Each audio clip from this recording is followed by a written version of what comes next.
Здравейте, вие сте с първия боксинг на Today's Metal България за 2015. Пред нас е новия албум на Каяхон или Калейон, както ги знаем по наши земи, Wir sind Angst. Това между другото и първия случай в историята на метала, в който метал група използва череп за обложката си. Нека бъдем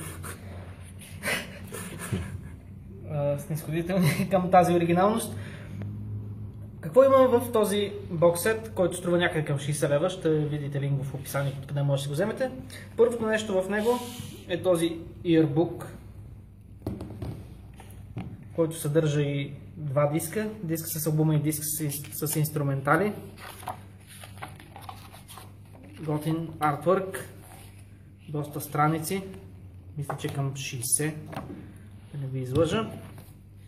Това е едното нещо. След това този дебел пресован картон с артворка от албума и автографи от всички членове на групата.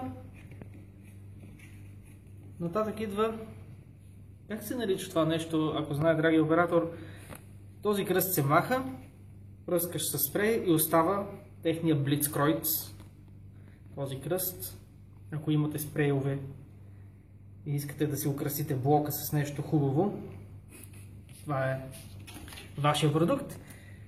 И 7-инчова плоча с сингъла Dunkelherz и Neon Blood. Това е в общи линии скромното, но много приятно съдържание на този боксет. Мисля, че може да го намерите само в amazon.de. Много красиво нещо. Ами това е за сега.